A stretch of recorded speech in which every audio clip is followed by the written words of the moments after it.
Welcome to a Trucker's Mind podcast. I'm Eddie McGee. It's your boy K Fins. We're back, man. Episode 246. 246. Yeah. Hey, man. I've got almost like an evaluation chart of if people like you or they love you. If you want to find out if people love you, tell them that you're moving. Dang. And see if they'll help you. Because I'm telling you, man, that is love right there.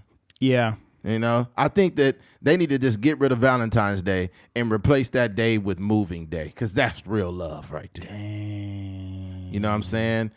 Today, I was helping Keith's mother move, and it was my absolute honor to do that. She has been like a mother to me. You know, I didn't really have my mom growing up like that. Yeah. And, you know, Keith's mom's always been there for me, so it was my absolute honor to help her.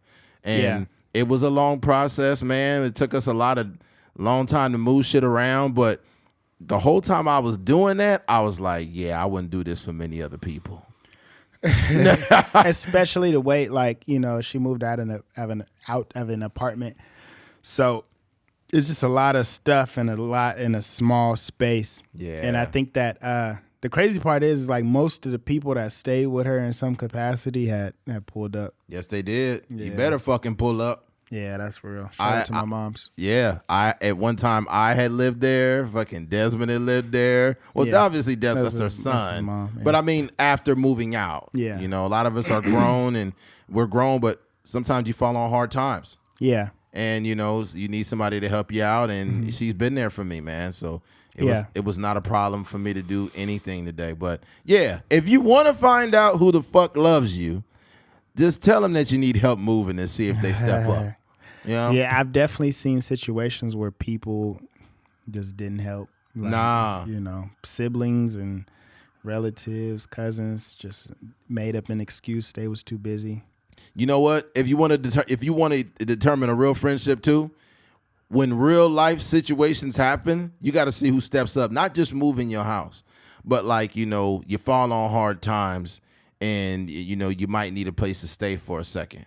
Or, you know, your car break down and you need somebody to give you a jumper to push your car, whatever. That is like the true, like, test of who is really in your corner. Yeah. Because here's the thing. If you ask somebody, right, and I'm not saying people got to drop what they doing every time, but if Desmond was to call me and say, hey, man, I'm stuck on Highway 46, I'm broke down, and he texts me now, me and Keith would probably finish this podcast tomorrow because I would take off and leave. That's my guy, bro. That's my brother. Yeah. You know what I mean? So that's how you kind of determine what kind of friendship you got. If you got friends where y'all drinking and hanging out, that ain't your friend.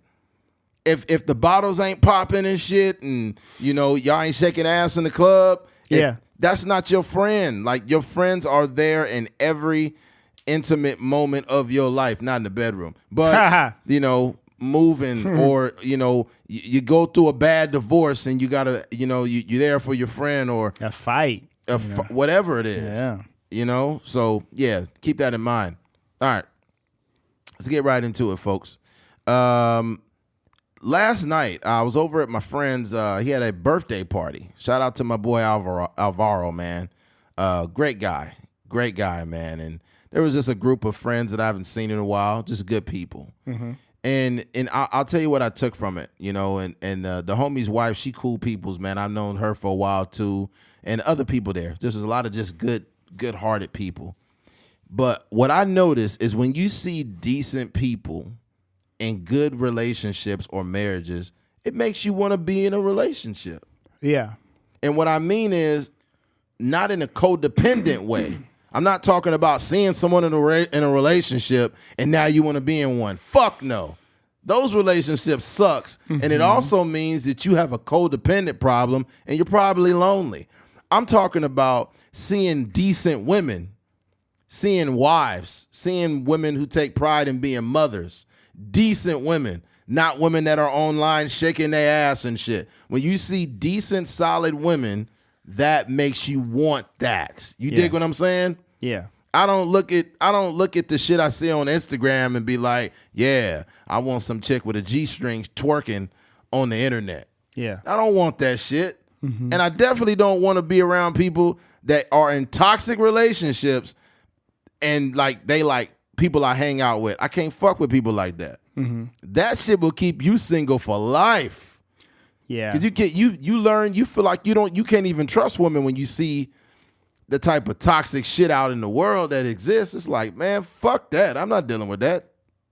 What did you see specifically that like turned you on to like that type of Whoa, chill, bro. No, what was kind of a alluring thing for me? You know, I would say just energy. Also, what do you call it? Cooperativeness. That's not a word. How do you call that? Women being cooperative, being respectful, being decent, being kind-hearted, being giving, being just being decent. I think that those are things that were alluring to me. It wasn't anything really in specific. It's just basic general stuff. And I think that I hate to say this, I'm just being honest. I think a lot of women are morally bankrupt. And I think that social media has caused that. I'm not saying all women, but it's a lot of y'all that are morally bankrupt. You constantly want to dangle fruit over people and think that that's something that's attractive. It's not. Yeah. Like my thing is if I'm dating a woman or I'm about to marry one, I need somebody that is going to be an example for my daughter or my son. You know, I don't need some chick that, you know, that's just begging for attention and shit and just has no substance. So I think it's important to have examples of that in the world. Like you ever hear men be like, man, fuck all these hoes. These bitches ain't shit, right? That's coming from a man that's not taking time to look at decent examples of women. You know, it's the same difference with women. Like men ain't shit. All they want to do is this, and they just want our bodies. It's like that's because that's the echo chamber you live in. Yeah. When you subscribe to an echo chamber of toxic bullshit, that's what you're gonna fucking believe. Yeah. But the funny thing is when women actually see a decent man, they don't even, or the toxic chicks that see a decent man, they don't even know how to like comprehend it. Because they think, oh, he's a liar too. He's probably toxic behind closed doors. It's like, girl, shut your stupid ass up. Yeah. I think those generalizations, it just, I think what it points to more so is you haven't really lived enough life yet. No. Like you just you might have experienced something once or twice, and then you just kind of create, you know, this generalization for everybody. Right. And that's just not how life works. It's like, you know, billions of people out there, and everybody is, in all actuality, everybody is pretty different. As many guys are out there that'll cheat on their wives or their girlfriends or whatever. There's a lot of guys that have never had that experience, you know, and vice versa with women. So I just think those generalizations, like you just have to, you know, really point to the experience that you've had with said person. Like, you know, I don't think the generalizations are doing anybody any good. But to what you were saying, as far as like seeing those type of relationships, yeah, I think that makes a lot of sense. Like, you know, when you see happy relationships, especially like older relationships, you see somebody that may have been married for 40 years, 50 years or something like that, and they still, like, you ever seen like an old couple go to like just to something super simple, like go out to eat, or go like to the movies or something like that, and you're like, dang, they still love each other. Yeah. After all these years, and they probably got kids and grandkids and stuff like that, but they still find time to really, you know, be with each other, and the spark is still alive. But we have to stop using elderly people as a metric for what love is, because we completely fucking ruined it. Elderly people that are in love still, they lived in a time where things were more simple, right? It was more simple. There was no social media telling you what to wear. There was no social media with memes and motherfucking all in TikTok and shit. Yeah. This new wave of what love is, you have to be a very strong person to be married or be in a solid relationship. Because the sad part about it is these platforms are also very, very convenient for cheating. Very convenient. And what I mean is not just fucking people. It's like literally stealing emotion from your relationship. Like literally all the women you've dated, right? You might be in a relationship, but you got 9 women that you fucked on your Snapchat. You got 20 chicks you used to date on Instagram. You got chicks you was fucking in college on your Facebook. That's not normal. Back in the day when we broke up with people, we probably never seen them again. Nowadays, you fuck somebody, you don't fuck them no more. You still got to worry about seeing them or your girlfriend or whoever's seeing them online. Yeah. So it's not normal. Elderly people only have love because they had that shit pre-internet. But I think that's, I understand what you're saying. My point is that, like, somebody just staying together for so long, like, regardless of the internet and all that, like, just loving somebody for 40 years. And, like, I'm sure there's moments where they probably got tired of each other and just like, dang, this pussy just don't get as wet as it used to get. Of course not. They just, they love each other through all that. Yeah, they loved each other through, like, generations of like seeing the first black president and seeing the first celebrity president and all these other things, and they still fight with love. But the difference is nowadays younger people are more likely to give up on their relationships because they find something wrong with it, and it's just an excuse for them to fucking run off. That's all it is. Mm-hmm. People don't really fight for their relationships anymore. Back in the day when people had problems, they fixed it. Like, hey, my wife's pussy isn't wet enough. I'm going to get under the hood and fix that. Back in the day, I'm going to change her oil. I'm going to change that goddamn oil. We're going to find out where the alternator is messed up in that pussy, and we're going to fix it. We're going to find this leak and patch it up. Yeah, we're going to change the we're going to change the power steering in that pussy. But nowadays, motherfuckers don't want to work on shit, man.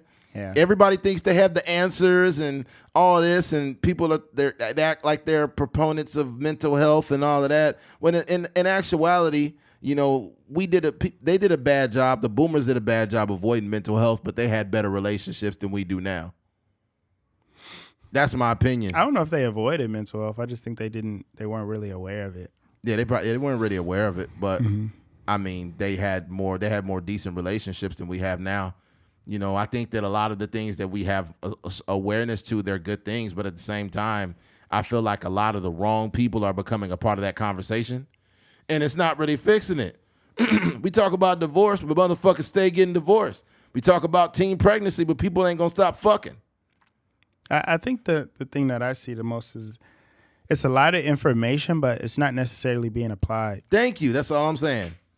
So there's TikTok psychologists and there's Instagram psychologists and relationship therapists, and there's just so much access to how to have a productive relationship. All that stuff don't work. Fuck no. It's just noise. Like, there's so many podcasts and they claim themselves to be gurus of romance and all these other things. It just doesn't work. One, because it just doesn't work, and then two is because people don't really apply it. Like, especially the stuff that really needs to be applied is stuff that needs to be applied in, like, really trying times. Right. Like, it's all good and great when they have these formulas like 20 dates a month will keep your relationship together forever and all these other things. Like, come on, man. But what happens when you get into an argument, like, and you don't feel like going on a date and you rather just, kick your feet up and scroll through Instagram instead of, like, communicating with your partner. Yeah, the fucked up thing nowadays is most people are serial relationship people, or the serial daters. So they experience so many people that, like Captain Crunch. What? Like serial date, like Captain Crunch. Ah, you son of a bitch. Yes. Tricks are for kids, Captain Crunch. Yo, I seen the most generic cereal in my life at your mom's house this morning, yo. I swear to God. That shit said Berry Cruncher Munch. And it was racist. I ain't gonna front. And it was a big box too. It was an industrial sized box of generic cereal. I was like, yo. My mom got some, like, she got, like, some nigga habits. What's like, that? Buying non-name brand cereal still. Yeah, but this buying a cereal in a bag, like, stuff like that. This is a big ass box, bro. That shit looked like a weapon, bro. I was like, God damn. Yeah, that's wild. Ain't nothing wrong with generic cereal, though. Sometimes it be tasting better than the real shit. Sometimes. Yeah, but other times you be like, y'all niggas dropped the ball, man. Don't you ever make this shit again. Yeah. I'm about to send y'all company an email for this. Generic anything be hit or miss. It's only a couple, and I wouldn't even call it generic, but like store brands. It's only a couple store brands that really be like, yo, this competing with the real stuff. And some of that shit is like, yo, I'm about to send Bobby Crunch an email. You motherfuckers are making some shit. Yeah, imagine if they had like Jerome Crunch or some shit. Jerome Crunch. I'm like, who the fuck is Jerome and what did he do to deserve some cereal? What the fuck? This shit is stale, man. That's crazy. And then the cereal got to be cocoa because it's a black guy. There's a black guy on there. That's fucked up. A black guy with a bald head on there. Yeah, you got Jose Crunch and now the cereal spicy. You're like, come on, man. Hey, what? Jose Crunch. I'm like, spicy. That's crazy. Like, I know what you guys are doing, okay? I know you want to be progressive, right? You want to get black and brown people some cereal, right? Yeah. But all right, man. We just give us the basic sugary cereal, and that's all the fuck we need. Okay? There was another race I was gonna say, but it probably would have got us canceled. What, teriyaki crunch or some shit? Nah, I wasn't gonna say that. I might say it off. I've been learning to filter myself lately. Oh no, it'd be teriyaki crunch, and it'd be like little crunches of somebody doing a karate kick, like some freaking ninja stars, ninja stars in there. Oh man. Oh man, where did we go wrong, Keith? What the fuck, man? But no, we'll reel it all in with this one. Is I think that when you are around people who can demonstrate just being real regular people that have decent relationships, and you know enough people like that, the idea of good women and decent relationships become a lot more realistic. The problem with a lot of people that are just completely down on relationships is because the people they hang around. Mm-hmm. Like if they got a bunch of friends and none of them are even qualified to be in anyone's life, and they just like, men are toxic and I can't do this, and da-da-da. You're never going to see a good relationship because none of your friends, aunts, cousins, brothers, sisters, nobody's in a good relationship. Hell, most of them probably aren't even good people. I know people in my family that get in relationships. Not good people. Mm-hmm. Just being honest. Yeah. But yeah, man. Yeah, I think overall it's just not. I don't know if I think that the idea, I don't know what a good relationship looks like. Functional. But you know, I say that because there's a lot of aspects to relationships. I guess what I'm saying is like there's going to be times where, you know, it looks really good, and there's going to be times where it looks really bad in terms of whether it's arguments or, you know, sometimes people be threatening to break up, and people be moving back in with they old roommates and stuff like that. So what I mean is people being cooperative towards one another, people being, you know, functional with one another. I'm not talking about this fucking this freaking unicorn idea of what a relationship is. Because you're going to have down times where they probably annoy the fuck out of you. But the truth be told is just the level of respect that people have. It's going to be times where your wife might get out of pocket. You're like, hey, chill out, bro. Like, you know what I'm saying? Yeah. But at the same time, they have a great deal of respect and regard for you and things of that nature. We've all seen these people where they'll be in a relationship, like, they'll be like, well, I don't give a fuck. Well, I don't give a fuck either. I told you earlier. Why the fuck are you doing that? Right? And it's like, this is how they communicate. Yeah. If it's like people that are communicating in a disrespectful way. The thing with me is like, one, I'm not around everybody all the time. So I know I have a friend who's in a relationship, who's actually married, and he has what I would deem as like very, very toxic behavior. They have like very toxic tendencies in terms of like their relationship and the way they communicate. But I've also seen their relationship work really well, where he taking care of her, like, hey, you need anything? I'm going to go over here. We might be out eating, like, hey, babe, do you want me to go get you a drink? Whatever the case may be. And I don't know. I guess for me, I guess what I'm really pointing to is like there's aspects of everybody's relationship that might kind of like turn you on to like, you know, seeing the potential like in your own personal life. But I think that just the reality of it is that whatever that looks like, all the good parts, the bad parts are the parts where is the most, I think to me is the most value. Like how are people navigating the hard times? I think me as a 30-year-old man, I think that's where I can see like the most value. Cause I've seen certain situations where I may be out with my friend or something like that. And there's a conflict that ensues. And the way that I see it, I'd be like, dang. Because I know in my mind, everybody argue. Like, that's just inevitable. Right. There's going to be some sort of disagreements. But I'm like, dang, how do they navigate this conflict?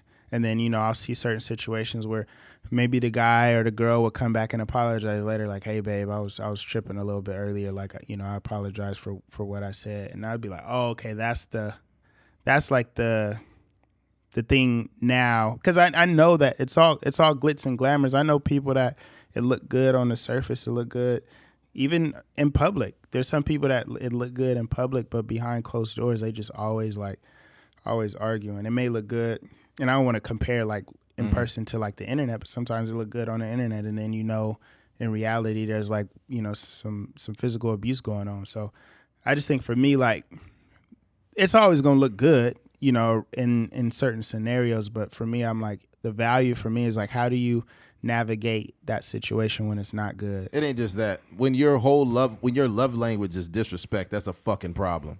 When you're like, I don't care either. I don't care. And that's not a love language, bro. It is to some people. When you no, it's not. That's toxicity. That's not a love language. Toxic is a love language to people. That's not a love language. It's called a trauma bond, Keith. When people grow up with abandonment issues and all kind of shit, they connect based off trauma. So their love language is disrespect. And that's the problem. I feel like if a person is functional and decent, you're not going to be decent all the time. Mm-hmm. But when you could go through whatever the tenure of your relationship is, and there is not a whole bunch of arguing, it's mainly peace. There's some bullshit in there, but it's mainly peace. I consider that a good relationship. Mm-hmm. I'm not going to say a good relationship is subjective, because I feel like at a baseline, there has to be some level of consistent peace. If it's constant chaos, that is not good, because now what happens is you have that chaos, you have a kid, that kid becomes a part of the chaos. If you're not setting some type of an example, you're passing down your fucked up relationship habits onto your kid. And boom, your kid gets older. Now they doing the same shit they dad did. They doing the same shit they mom did. I don't want to talk about it. I'm going to go have a drink. I don't want to, I'm going to go smoke a blunt. I don't want to fucking talk about it. And then after they're like, I don't want to fucking talk about it, and they go on for 2 or 3 hours, they come back and act like nothing happened. That's some people's love language. Blow her back out. She's like, and she's mad at you because she's like, I was mad and I'm still mad, but I want you to fuck the shit out of me. And it's like, that's not a game I'm willing to play. I want a happy nut. I don't want an angry nut. You know what I'm saying? Yeah. I don't want to be like, I'm so tired of this bitch, man.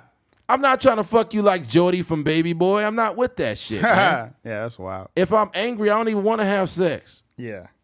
That's toxic, though. I don't even want to put that energy out there as like a love language. But that's an oxymoron to me. I hear you, but it is what it is. We could act like it's not. We seen these people.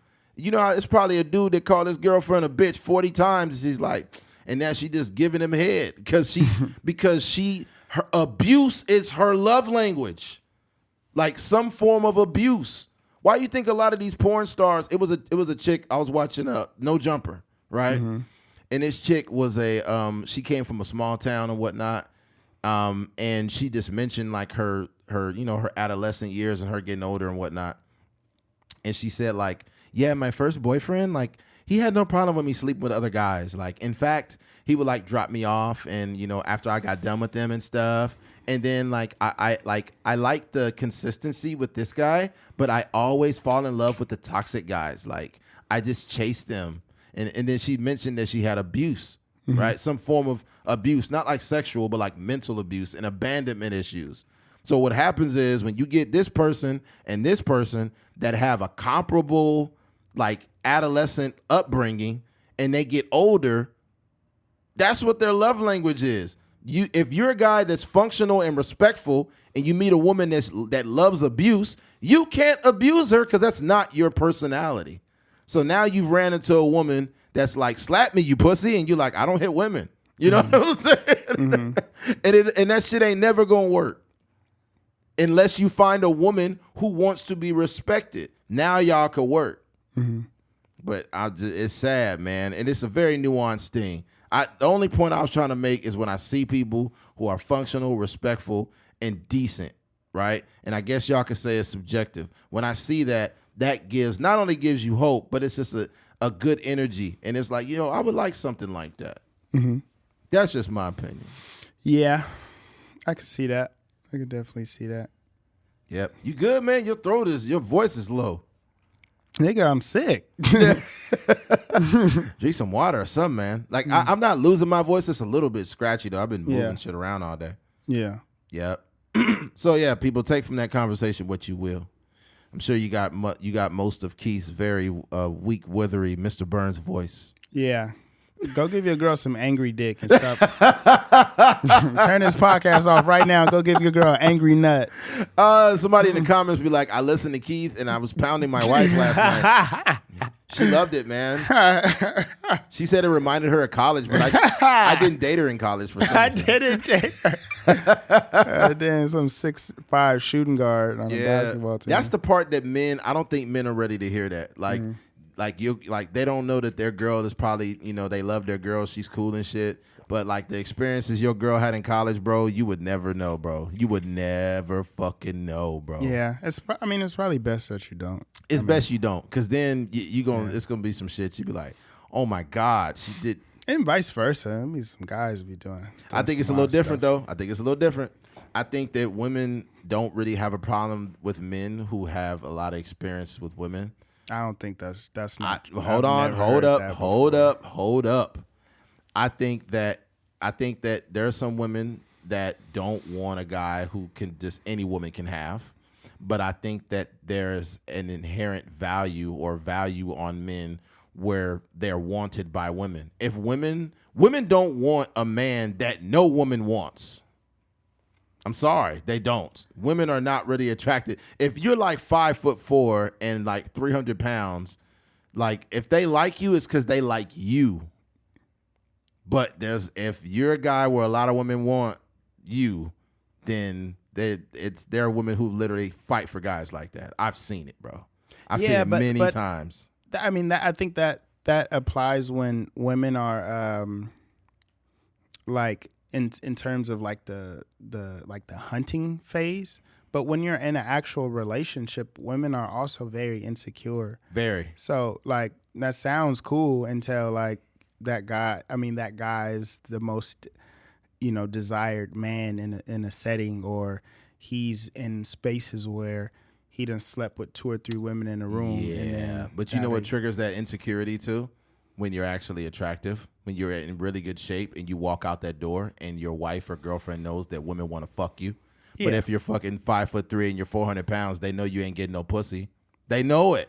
Yeah. And it's fucked up to say it, but like from a psychological stance, like I've listened to a lot of authors and guys writing books and even women, like, and they say it's true. Like when when your wife goes out the door, right? Here's the problem. When your wife goes out the door and your wife is sexually attractive, but you've gotten accustomed to your wife's sexual attractiveness. But when she goes out into the world and she got that big old booty and those big old lips and that small waist, that's new to every guy out there. That shit is brand new. And those dudes are constantly coming at your wife daily. And she is constantly rejecting those guys. Mm-hmm. You may have grown accustomed to it. Mm-hmm. But niggas want your wife, bro. Mm-hmm. Niggas are hitting on your girl on a daily basis. Yeah. Right? I'm just saying. And I think that, I don't know if men realize that or forget it or they realize, I don't know. You know what triggers a man's insecurity too? What's that? A woman's their wife or girlfriend being attractive. Some men they're unfazed by it, because usually they're secure within themselves. But if you're insecure as a man, when your girl goes out, it's because you know she's hot. You know she's hot. And I think as men, we've seen other men like this, like the dudes that will literally be like, hey, bro, you looking at my girl, bro? Mm-hmm. And it's like, what? Yeah. I can see that. I think, I don't know. It's just the whole insecurity space is like strange because people be like, sometimes people like overcompensate. Yeah. You'll be in situations where you'll see a guy, he like grabbing his girl's ass, walking through the mall. Bro, you seen that before? Yeah. It's like, what you doing? And this is where I've noticed that, Keith. Actually, yesterday, I came from the gym and I had a little pump going. I was working out real hard, did some cardio and lifted some weights. A little pump. I had a pump going on my biceps and shit, my shoulders. And I came from the gym and I went to Chipotle and I seen this dude walking with this chick. And she was kind of attractive, but I don't look at dudes, girls when they're with their girl, right? Mm-hmm. So she kind of like looked at me. In Chipotle, you said? Yeah, Chipotle. Mm-hmm. So I walked in. Kind of like glanced, but I walked by. She like looked at me and she walked in. Mm-hmm. Nothing. There was no real interaction. But after that happened, like we were walking towards the door at the same time, and her man held the door open for me, and I walked. I was like, "Thanks, bro." And then I let him get by. Mm-hmm. And then when they got in front of me, he started like rubbing her back and like rubbing her thighs and stuff. I'm like, "Oh my god, nobody's gonna take your girl, bro." That's how like dogs mark their territory. Yeah, but here's the thing. What men need to realize, they need to cut that shit out because every time you do that shit around your girl, she knows you're insecure as fuck. And she's going to weaponize that against you too. Trust me. The deepest form of insecurity is when your girl could turn that shit on you. What does that look like? What that looks like is like her saying certain things out of nowhere. Like if you're 5'7", right? And if you're 5'7" and you're at a restaurant and some dude that walks in, he's like 6'5", she'll just be eating and be like, dang, he's tall. And just keep eating. She got you by the balls now. Because she knows toxic. It's toxic, but women do this. Dang, he's tall. She had no reason to mention that the dude was 6'5". Because if you did that to women, if you did something comparable to that to women, they would lose it. Imagine you sitting there eating food and your girl got a little booty. It ain't very big. She might be flat-chested, little booty, whatever. Y'all both eating. Girl walks in with a fat ass. You like, she doesn't skip leg day. You just keep eating your food. She will fucking lose it. Yeah. She will fucking lose it. That's crazy. Yeah, man. Yeah, you can't for sure, like, you can't compliment somebody in a space where like your partner is lacking. Thank you. It just doesn't work. Thank you. Like, ladies, if you dating a dude with a little dick, right? And you at the grocery store or something, and y'all just minding your business, and you just say like, "Dang, why is everybody wearing gray sweats today?"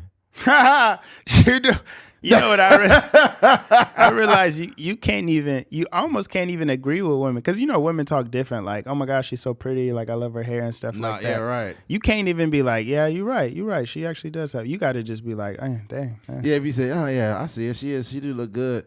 She can be like, oh. You just got to be like, dang, that's crazy. Yeah. Just leave it alone. She said, "It's gray sweats everywhere."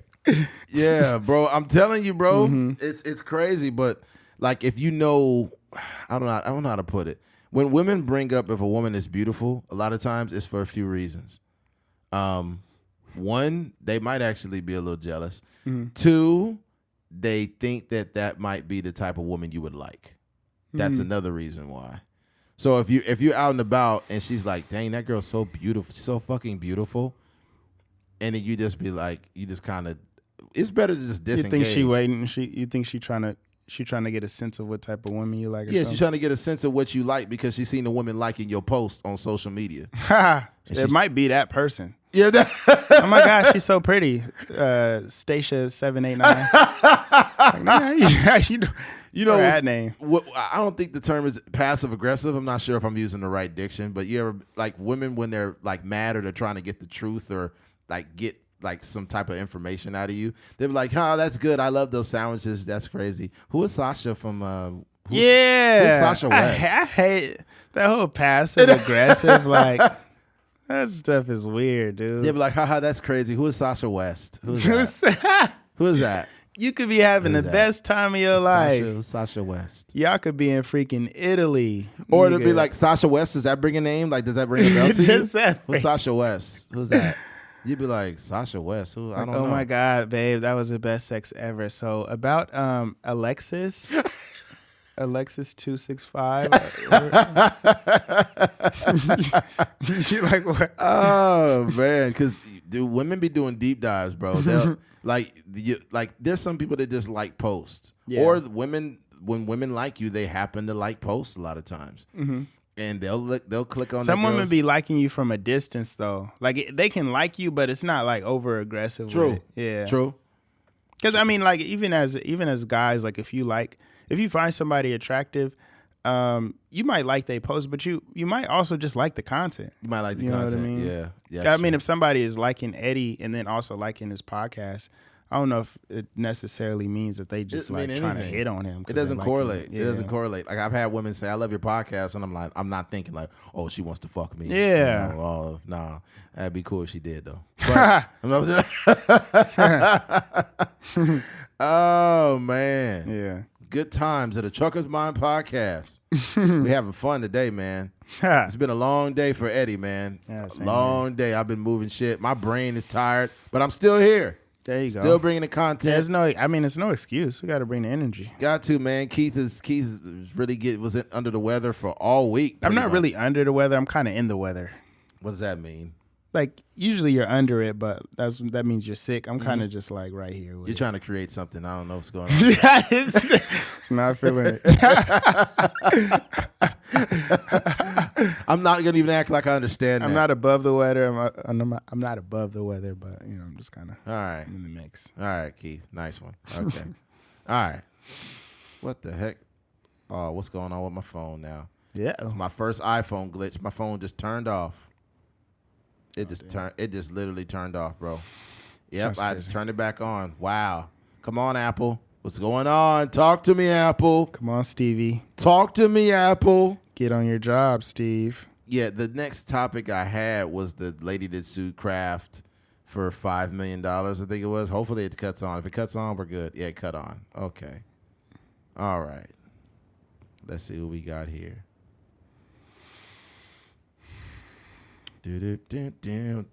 Sorry, folks. I'm sorry about that. We're back on. We back live. Okay. A Florida woman is suing Kraft for $5 million, saying Velveeta microwave mac and cheese takes longer to make than advertised. The label on the cup of Velveeta's microwavable mac and cheese says the meal only takes 3.5 minutes to prepare, but a Florida woman says this is false, and she's suing the manufacturer for $5 million. Amanda Ramirez of Hialeah has filed, I don't know what the fuck that means, has filed a proposed $5 million class action lawsuit against Kraft Heinz Foods, alleging the food's producer Velveeta shells and cheese takes longer than advertised to prepare. Court documents show attorneys for Ramirez filed the lawsuit in U.S. District Court for the Southern District of Florida on December 18th, according to the complaint. I will say that Robert Kraft was skating under the radar for a very long time. Then they got rid of Tom Brady and all this stuff started popping up. I know, right? They're like, fuck all y'all. Lawsuits and massage parlors and stuff. Yeah, I know. I don't see nothing wrong with getting a hand job, though, man. Nothing wrong with that, man. Sometimes you need a little tug, man. You need a little love. A little tug. Need a little tug. Yeah. Look, man, I'll say this. I think I know why this happened, okay? I think this happened because she got a cheap microwave. When you got a 700 fucking watt microwave, it's gonna take 20 minutes to make Velveeta cheese. Okay, you ain't got enough watts, baby. Yeah, you low on your watts. Step your watts up. Okay, I have a cheap Walmart microwave. Okay, my shit's 700 watts. And what I've noticed is this. This is how Velveeta might lose this lawsuit. They might lose because if it does not indicate the type of wattage you need on the packaging, she can win. Yeah, I got to see it. Yeah, because it tells you if you have. I've had certain foods that I microwave that tell you. Yeah. If you have this many watts, it tells you the settings and stuff. The settings for each one. So if there's no indication of what that is, then fuck it. Let her win. But like, truth be told, she kind of reaching. If you got that angry because your microwavable mac and cheese didn't work, it's like, yo, like this screams fat. Like, I don't know what's going on. This is low key nonsense. They gonna have it to where they were like, all right, we're gonna bring in a little bit of evidence, and then she gonna bring in that greasy microwave with the plate with the food powdery popped cheese, all over stinking up the courtroom. Yeah, and they gonna turn that mug on and realize it's only 600 watts in there. Yeah. So I think here's the problem. I think that that these companies are releasing so many products, and they're releasing so many that they're not properly testing. And I think that what they're going to have to do is they're going to have to hire a team of people to get some cheap Walmart microwaves and then also get the most elite microwaves and determine how long it takes to cook out of all of those. Yeah. I mean, you want to avoid a lawsuit. Okay, I didn't mention that other story that I seen on Netflix, but I think this would be important to mention. I have a comparable story. Please head over to Netflix and watch a documentary called Pepsi, Where's My Jet? Right? It's called Pepsi, Where's My Jet? It's a great documentary. Okay, there's a story back in 1995. They were doing these things called Pepsi Cool Points, and I remember this when I was a little kid. And you get enough Pepsi Cool Points, you could get a leather jacket or some shades or some hats or whatever, right? And at the end of the commercial, it says a Harrier jet, 7 million Pepsi points, right? So if you have 7 million Pepsi points, you could get a Harrier jet. But here's the problem. That train was creepy. You heard that? That was the train? Yeah. I don't know, man. That sounded like The Exorcist or something. Yeah, fuck that train. All right. But basically at the end of the Pepsi commercial, it was meant to be satire, I guess. But they didn't leave that. There was no indicator showing that they were not playing around. So this dude actually came up with 7 million Pepsi points, and the way he did it actually is they changed they added to the advertisement where you could get so many Pepsi Cool Points for 10 cents. So what the dude did is he wrote a check for over $700,000. He wrote it to Pepsi to buy the Harrier jet outright, right? Mm-hmm. And they sent it back and was like, with two free bottles of Pepsi, like, haha, nice try, but yeah, so-and-so. And he sued them stating, you guys never admitted, like, you never shown that this was not a real deal. And when he went to go to Pepsi executives, he went in the office and they kind of tried to laugh it off, and he meant business. Mm-hmm. But they actually was about to give him a settlement for $1 million. Mm-hmm. And he turned it down because the Harrier jet was $32 million. So he says, hey, look, I got this shit fair and square. You motherfuckers aren't holding up to what you said you were going to do. But he didn't buy the sodas though. Yes, he did. He didn't buy the sodas. He bought the points, which was legal because he bought the points. Yes, they upgraded it. Basically, he felt he would never reach it because what he was trying to do is buy 6 warehouses and buy enough soda to get all the points. Mm-hmm. That was the first plan. So you say you could buy points for 10 cents? Yeah, that was not what it was at first. At first, you had to buy the sodas. Mm-hmm. But he had a plan. He had a rich homeboy that was an investor, and he was about to get 6 warehouses full of soda, and it would have been enough for him to get the jet that way. But when that plan seemed to be foiled, they updated the actual Pepsi Cool Points program and said you could get X amount of points for 10 cents a piece, right? And then his homeboy... he just bought all the points. He bought all of them. His homeboy wrote a check for over $700,000. He presents it fair and square for the Harrier jet, and they just thought no one would care enough to do it, and they ended up winning, but it was fucked up what they did. You know, and I don't want to... Who was they? They, Pepsi. Yeah, Pepsi was full of shit. But this, Velveeta, I kind of like it when people stick it to the big guys sometimes. I kind of like it. I ain't gonna lie. I think the lady got a cheap microwave, but I also think Velveeta probably hurt some people and oppressed some people in some way. every major company is oppressing somebody. I was reading. I got it. Hold on. So your boy be reading. You know your boy be reading books. You got to show us, Keith. I'm gonna just read it. I ain't showing you nothing. Nah. Yeah, enough talking, bro. We need to see this. We need to see this shit. Let me see. This is from the Nat Turner book. It's not the Nat. It's the book on Nat Turner. It's called Fires of Jubilee. So I'll read the last couple. It's kind of a longer sentence, so I'll just read it. Or the last, at least 2 sentences. It says, John C. Calhoun, having resigned as vice president and returned to Washington as a United States senator, trumpeted the glories of slavery on the floor of the Senate itself, pronouncing slavery a positive good. He flayed away at Northern abolitionists, that's a tough word to get out, Northern abolitionists, warning that the peculiar institution was absolutely essential for race control and that it could be subverted without drenching the country in blood and extirpating one or the other of the races. He went on to justify slavery on broad historical grounds, insisting there never has yet existed a wealthy and civilized society in which one portion of the community did not, in point of fact, live on the labor of the other. Yes, yeah. So I say all that to say, like, kind of pointing to what you were saying, like, yeah, the most wealthiest, most successful, companies in America and, the United States in general is just kind of built off of the back of somebody that is kind of suppressed in some 100%. Capacity. Yeah. They probably got like little Asian kids back there making noodles, and then they package them up and send them out. Yeah. Somebody's getting hurt, man. Mm-hmm. Some kids in there like, please stop. Tired of making noodle. Please stop doing to me, please. No more noodle. No more noodle, please. Stop. No more noodle. I call the police. Stop.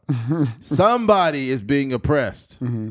Don't know who it is, but somebody's always being oppressed by these massive corporations, whether it's Nike, Adidas, all of them. You know what I mean? Because the major thing about these companies are trying to turn a profit. Mm-hmm. Somebody's trying to turn a profit somewhere.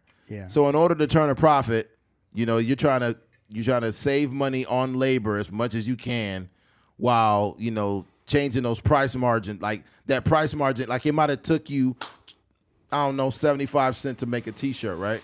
Mm-hmm. But you trying to charge $45 for that same shirt. Yeah. So you making, I don't know what the percentage of that is.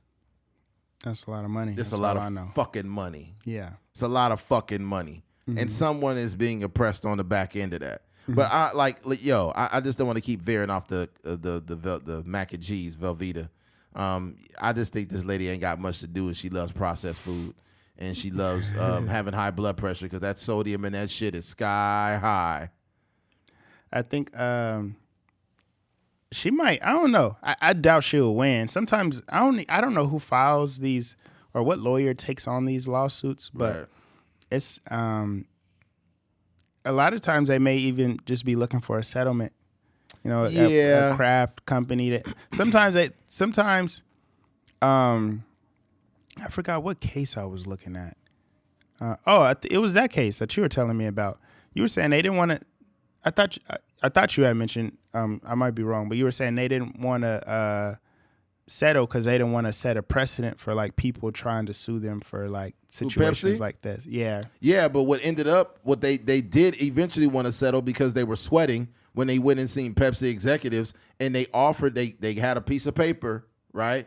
And they wrote what they wanted to pay him, $1 million, and they slid it in the paper, and they denied it. They said, no, I don't ever remember doing that on the documentary. Mm-hmm. But the reason why is Pepsi was crooked. Mm-hmm. Pepsi knows that it was not ever in writing to pay them $1 million, and it wasn't going to be in writing until he accepted it. Mm-hmm. So since he didn't accept it, there's no record of them ever offering him $1 million. Mm-hmm. It's on the documentary, though. Mm-hmm. And there was 4 witnesses that showed that Pepsi offered him $1 million to settle. And I'll say this. I'll lump in another story. I don't know how many of you guys are old enough to remember, but there was a story about a woman who dropped hot McDonald's coffee in her lap. And she got she ended up suing McDonald's. And people in the 90s, people made her out to be this villain that was just looking for reasons to sue McDonald's. But McDonald's is actually cooking that coffee way too fucking hot.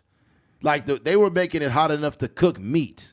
Like it was fucking hot, and the lady actually had extensive injuries from the hot coffee. But they made her out to be a fucking. I watched some like mini documentary about it, and they made her out to be like this fucking freeloader or something. When in actuality, McDonald's was hurting people. Mm-hmm.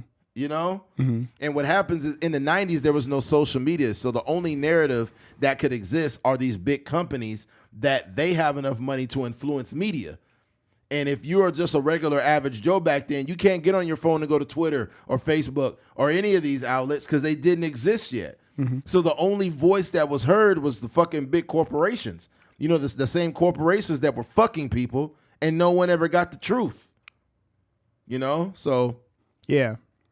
And I mean, they probably have like direct lines of communication with news outlets and stuff like that. Yeah, they do. Mm-hmm. Okay, hold on.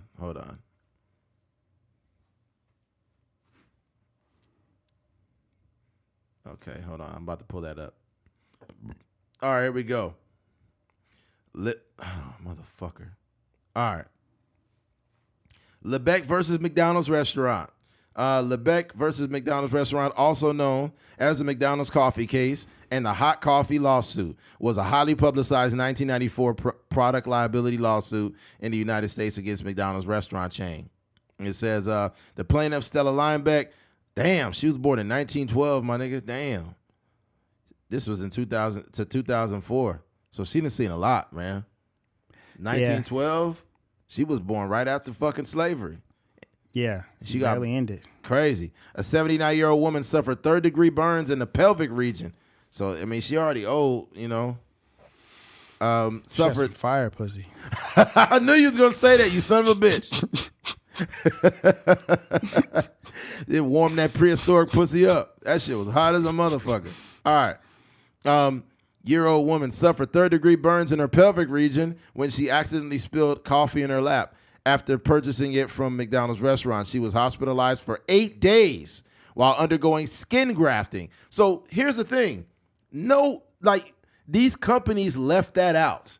They said, oh, you know, she's just trying to get us. Bro, she was in the hospital for 8 days for skin grafting.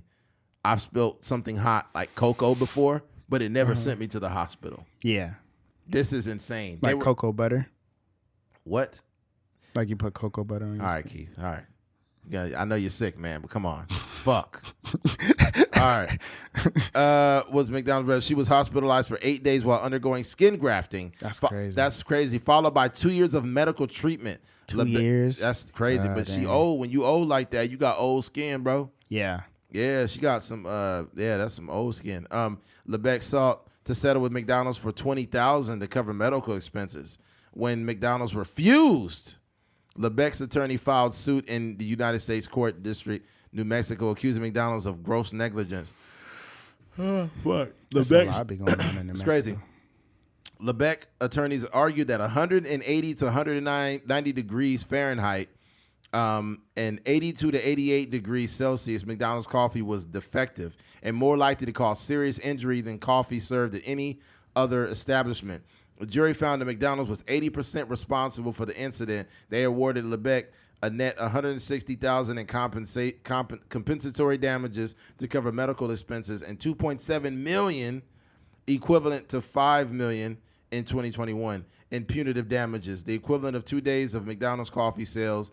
The judge trial reduced the punitive damages to 3 times the amount of compensatory damages, totaling $640,000. The party settled for a confidential amount before the appeal was decided. Wow. So she got paid, but she was already old and fucked up. Like, look, if I'm old, right? If I'm old and I go to McDonald's and you burn my pussy up, now it's like, goddamn, man, I'm old already, right? Mm-hmm. I'm probably not having sex. And now I'm definitely not having sex because you burnt my pussy up. Yeah. Right? Mm-hmm. So fuck. Give me money now. At least I can help my grandkids out, you know? I'd rather have an STD. And that was never an option, Keith. Yo, if you had an STD, yo, if you had herpes, it would burn that shit off. You'd be good, huh? You'd be good. You'd be Dang. like, fuck it. McDonald's gave me money and healed my herpes. McDonald's could cure herpes? Yeah, that'd be crazy, man. Yo, it was wild. It was a story, and this is like right around the corner at Chester Lane Market. Yeah. It was the old owners of Chester Lane Market. I don't think they're still there, but it was this big. I think it's different. It's different now. There was this big white guy, and he had an Asian wife, right? Yep. Mm-hmm. And they used to run Chester Lane. In there. Huh? He had their son in there sometimes. Yeah, their son would be in there sometime. And the dude, they used to run the store. And I guess in like 2004, I think it was. No, I think it was 3. I could be wrong. But somebody went in the store and they put him at gunpoint, and he was like, come on, man, come on. And he was like, give me the money. And he didn't even have like a real like bag to put the money in. I think he was nervous or something. And he was like, give me the money. And he was like, all right, man, all right. And he was trying to give him the money, but then he shot the store owner. Shot him in the stomach, huh? And he was like, oh. And he's like, give me the money. And he shot him again. He shot him like 2 or 3 times, bro. Mm-hmm. And then he just ran out without the money. Turns out, when he went in to get the bullets removed, they found cancer and removed the cancer. Dang. So the bullet saved his life. So it was like I'm not saying that it was a blessing, but it kind of was. Like he didn't even get robbed because the dude shot him without getting no money. And then he went to the hospital and they found cancer and removed it. Oh my gosh. Man. That's crazy, bro. Like you don't even realize you fucked me up, but you blessed my life at the same time. They should be thanking him. They should have a memorial outside the Chester Lane Market. Man, but they never caught the dude. He's still really? He's still at large. He's still at large somewhere. Still broke ass nigga. Shooting niggas with. He only got 4 bullets left. I mean, at some point you can't afford bullets no more when you ain't robbing stores, man. Yeah, you need money to buy bullets, sir. Okay. I'm sure he lived in the neighborhood too. He probably did. Just to go in there to Chester Lane Market, you gotta know, like, you know, you gotta live around that neighborhood. In the neighborhood we lived in, somebody would shoot somebody, and the next day you see him like, "Hey, what's up, Mr. Johnson?" You shoot that. Yeah. You find out he was the one doing all the shootings the whole time. You're like, oh man, this motherfucker here. Yeah. This motherfucker here. That's so disappointing, man. Yeah. Yeah, I walked in there. When was it? I wanted a slushie one day. And I walked in there and I thought they had the machine, but they changed some stuff up in there. Like the store looks a little different. Really? I haven't been there in a minute. I used to get honey buns from there. Yeah. Yeah, it's different. I think they still got that glass up there though. Because remember after they put that whole bulletproof glass up there. Yeah. Oh, they did. That was a long. Well, that's after he got fucking robbed. Yeah, after he got shot. Yeah. It's like I got shot like 4 times. No, he didn't get robbed. He just got shot. I mean, that's enough, man. But he need to come out with an album. Some punk pussy tried to shoot me. I was minding my business. Sell honey buns or die trying. EBT or die trying. Oh man, honey bun, honey bun. Wish death on me, dog. I don't cry no more. That was crazy. All right, let's see here. All right, we might as well go ahead and switch gears. Switching gears. San Francisco voting to allow robots to use deadly force. And let's see. I don't think we've done enough research. One law professor and retired detective said, a vote by San Francisco city supervisors in support of allowing police to use robots to kill people in emergency circumstances has drawn criticism from experts in law enforcement and security who say it could lead to dangerous and unintended consequences. The San Francisco Board of Supervisors voted Tuesday to advance the ordinance that includes a controversial policy that would give city police the ability to deploy robots to use lethal force in extraordinary circumstances when risk of loss of life to members of public or police officers is imminent and officers cannot subdue the threat after using alternative force options or de-escalation tactics. Okay. Well, here's my deal, man.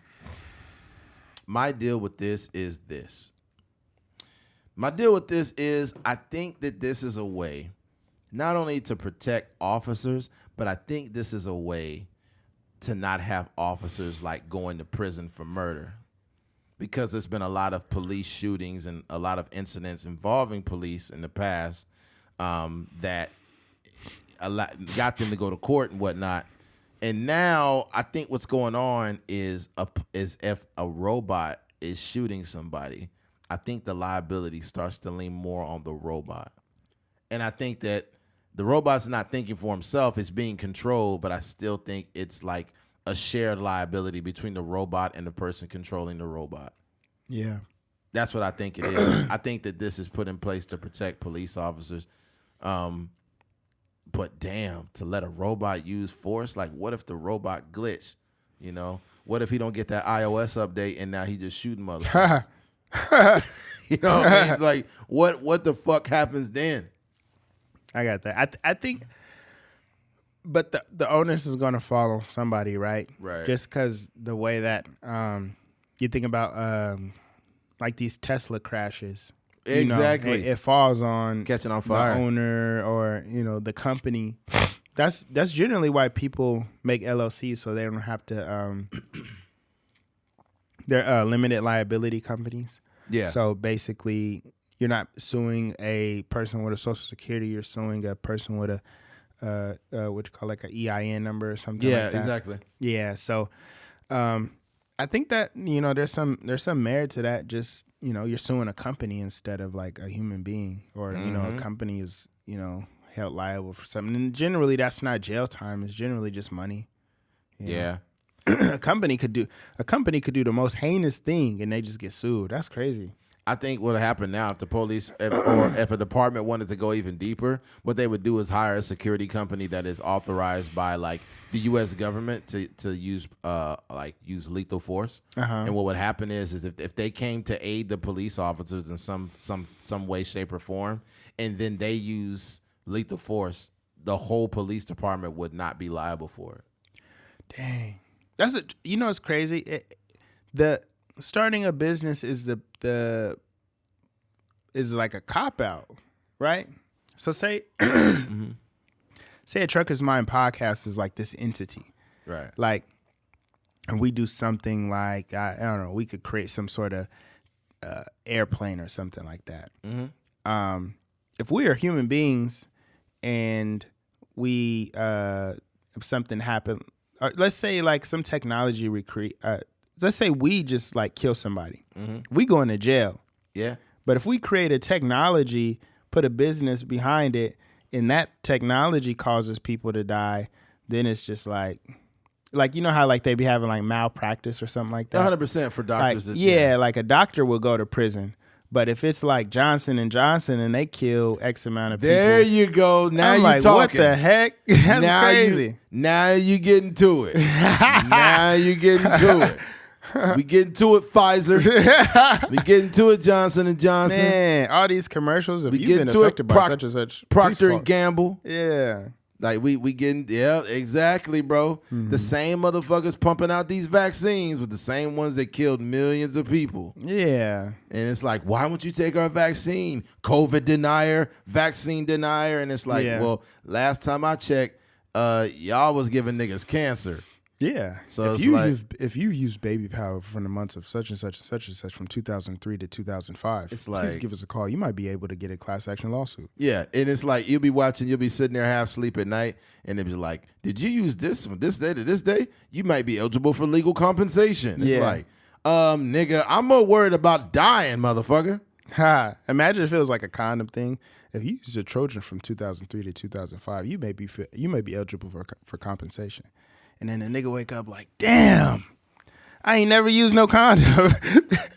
I could be a millionaire. Oh, man.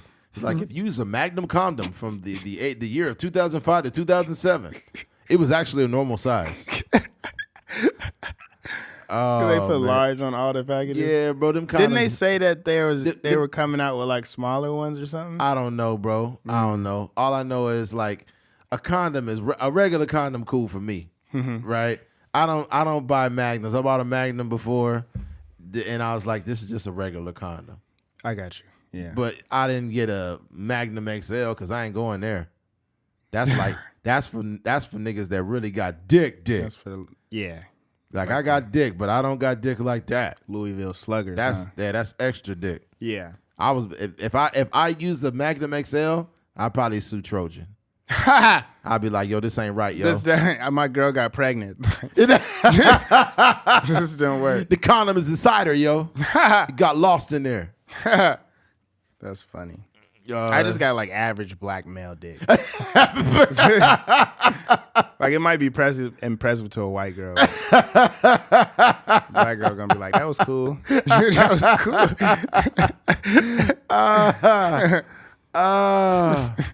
Oh man, that's hilarious. That's the thing, bro. I wonder how many men have lied to women about that. Mm-hmm. Have lied, like, oh my God, like they be like, yeah, I got this, I got that. You think women don't know, bro? Like, you think women don't have any idea of you what? Got it. Yeah. Like, once you pull your pants down, bro, you can't lie about that. Whatever you gonna show up.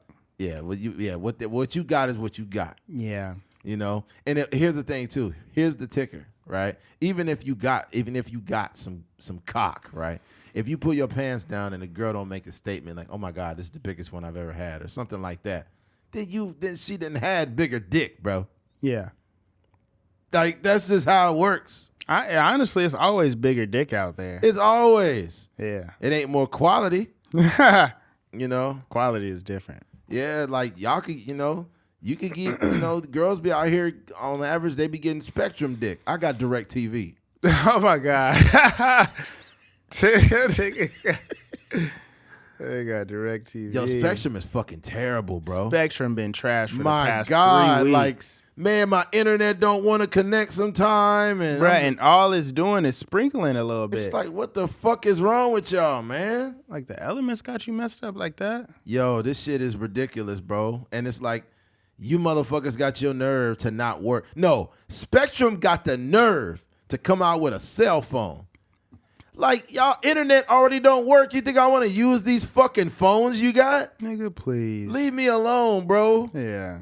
If I get another email from Spectrum about their phone plan, I'm just going to respond to it. Like, make it stop, bro. Also, nigga, I don't want no house phone. Fuck no. Stop sending me these letters and a thing talking about these bundle packages with the internet and the house phones. Yeah, I don't want your bundles, man. Get the fuck out of here. Yeah.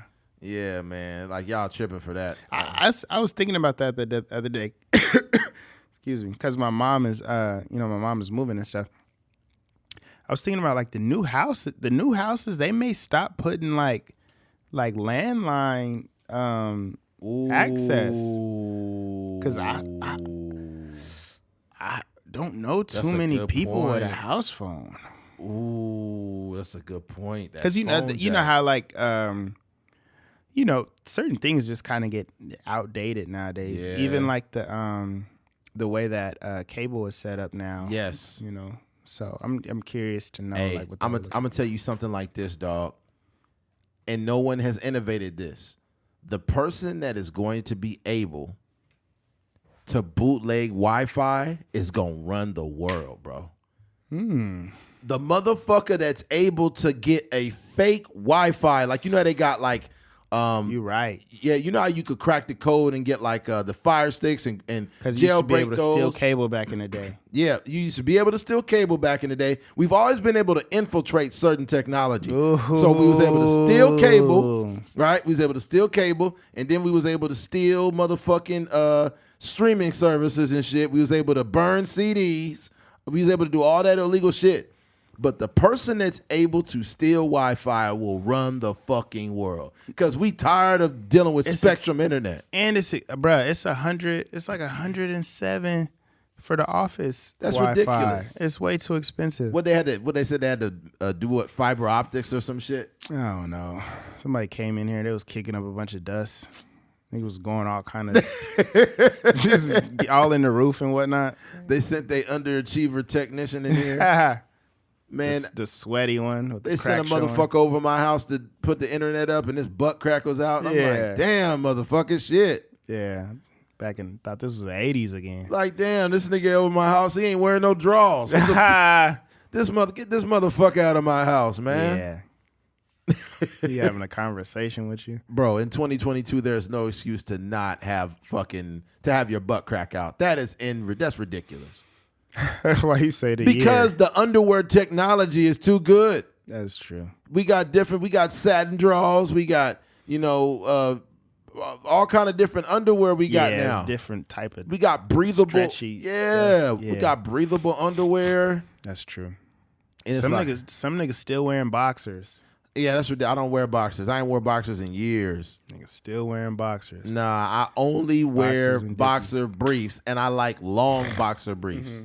Mm-hmm. I like the ones down here. Yeah, I like them down there because if you get boxer briefs and they're not long enough, they gonna ride up, and now you gonna be wearing a motherfucking thong. Mm-hmm.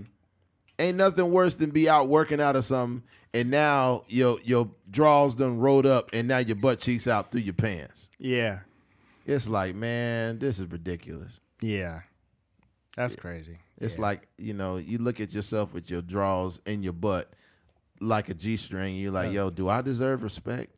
You have some low-key boy shorts on. Yeah, ridiculous, man. Yeah. Might as well have a hot girl summer out this bitch. Ha! You out there looking like Michael Phelps.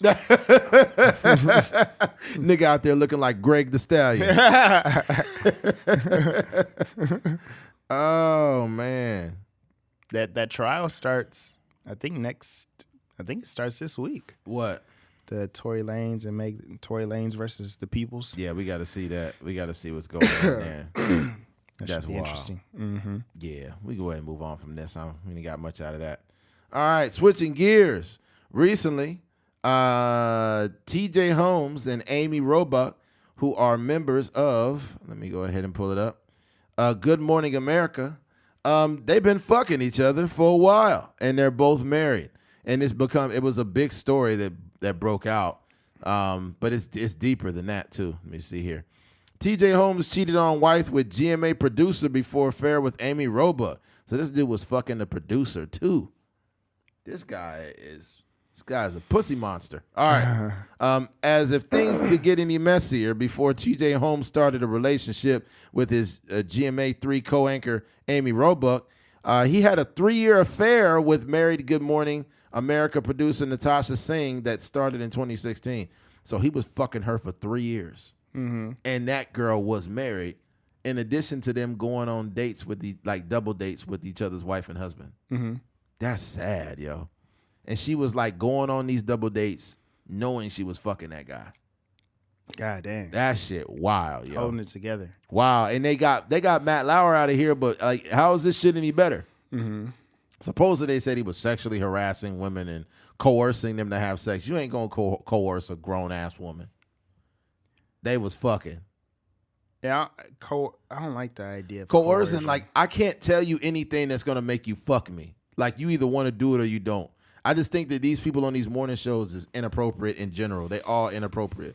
And it's all a choice. Like, yeah, unless exactly. You're literally forcing somebody to, like, and that would be the R word. Coercion. Yeah, the whole coercion is just weird to me. Right. All right. Multiple sources told Page 6 the cheating duo confided in Robach about their infidelity. Wow, this is crazy. So they was fucking each other, and they confided in Amy Robach, right? The one that's fucking him now. We gotta congratulate this man. This nigga must be fucking the shit out of him. He get cheated of the year for this one. Now here's the problem. This is what happens with women. They'll cheat or be with some dude and then tell their friend about the dick, and now their friends start fucking him. That shit really be happening. The dick good, you got to pass him around. Yeah, man, women just be passing niggas off. And they said this cheating, the duo confided in Robach about their infidelity. Amy was the person they went to talk about their affair and marriages, and the insider as an insider claim. But you know what the problem was? They didn't really go to them. That dude went to Amy Robach. Because if I'm a married man, right? If I'm a married man and I'm happy in my marriage, and then I got a homie that's fucking somebody, or not even a homie, but a coworker that's fucking somebody, I'm going to say, hey, man, go do what you do. I ain't got nothing to do with that. I'm going to keep you away from me because I got a happy marriage. So I don't want your energy infiltrating my space. Like you told me, that's enough for me. I know it. Okay, go about your business. But see, the fact that Amy Robach was willing to entertain these conversations, it literally showed him that, oh, I could fuck her too. Yeah. That's all it did. Like, I'm getting her comfortable. Just based on the conversation. She probably was asking, like, oh my gosh, was it good? Oh, like, yeah, of course she was. Yeah. And she's a married woman, so. I never slept with a black guy before. Oh, wow. Yeah, I don't think that's true. But look, here's the thing. You know why married people fuck other married people? Because they know that person has something to lose. So it's a bunch of married people fucking each other because they know they can't say nothing or they'll ruin their own marriage. When in this situation, her dumb ass was telling Amy, and Amy was like, I want some dick too. Right? Amy was the person they went to talk about their affair and marriages, an insider claim. Another source disputed that Robach was their confidant and insisted she didn't know about the affair until it was at its final stages. That's a lie. That's a motherfucking lie. Women know when women fucking other dudes. They know it. They told her about it right at the end. Their affair started off long distance with Holmes, based in New York, and seen working as producer for the show in Los Angeles. Holmes was just a Good Morning America correspondent at the time, and we're told they'd meet up for romps during his travels. So she was just meet up for him. romps. Yeah, Singh, who was a yoga instructor. Oh, nigga, you know she had some fire. She was a yoga instructor. Man. And Mediator left the show in 2018 and moved to New York, where she started working as a producer for CBS Mornings. That's when she and Holmes started spending even more time together. Oh my God. That's terrible. Yeah. And then you see this picture of Amy Robach and the girl hanging out, and she was married. This is how you know people ain't shit. When a woman is married and she hanging out with their coworkers and telling them how she's fucking this guy, right? She's telling them how she's fucking this guy. And then the girl that she's telling about who she's fucking, right? If you're a married woman, you should be like, hey, you really need to stop that shit. You have a husband. Like, that's not okay. That's how you should respond to that. But instead, she probably entertained it. Asked how it was. How was the doggy style? Was it good? Was it long strokes, short strokes? What was it? And that enticed her into doing this shit. As a married person, you should never, and I repeat, you should never entertain other people's cheating. You should not want to hear about it. You should not want to dive into it. You should say, hey, man, either I don't want to hear it or you need to stop doing that shit. I always wonder, like, because cheating is you know, it's lying. It's I wouldn't say manipulation, but I guess for the most part it's just lying, or it's just kind of just it's breaking a bond. It's like a disloyalty. It's a lot of things are kind of tied up into a person making the decision to cheat.